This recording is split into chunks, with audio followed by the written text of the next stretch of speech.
Teh obnovitvenih del se je začel leta 2006 in je trajal do letošnjega leta, do obnove cerkve. Leta 2006 se je začela statična sanacija temeljev, prav tako 2007 sanacija temeljev in začetek obnove fasade, prav tako tudi leta 2008. 2010 se je obnovila tudi vsa fasada. V tem času smo premestili grobove in spomenike, naredili stopnice ob obeh podih, zidarska dela nadaljevali in dokončali. Naredil se je tudi nadstrešek nad obeh podih in obnova zvonika letos, še prej pa restauratorska dela in prekrivanje zakristije z bakrom. Vse to je stalo skupaj 617.395,11 evra. Potem občina je uredila okolico in bila je nabavljeno novo ozvočenje in narejena je bila elektrifikacija, nova elektrika v cerkvi, kar je stalo 16.500. Ministrstvo za kulturo je prispevalo 218.280 evrov. Občina s svojimi deleži in pa največ pa župnija in župljani pa 399.115 evrov. Druge obnove, ki so bile narejene ob tem, je bilo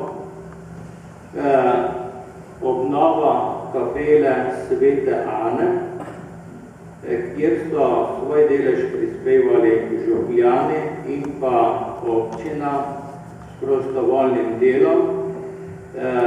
Potem je bila obnovljena kapela Lurške Matere Božje, narejena je bila tudi ograja na koro in križ na pokopališču.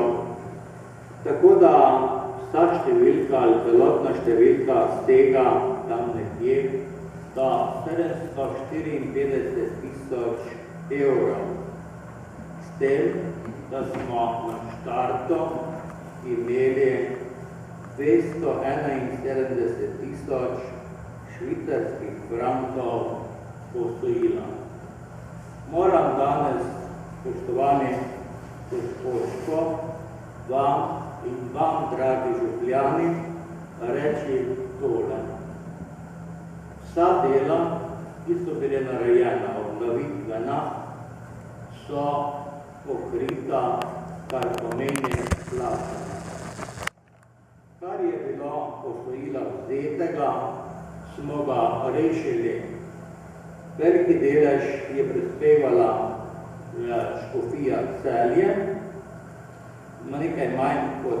nekaj več kot polovico, ostali delež pa ste plačevali vi, dragi župljani, v teh letih obnove in na današnji dan je še posojila tega, kar moramo še plačati, 312 evrov.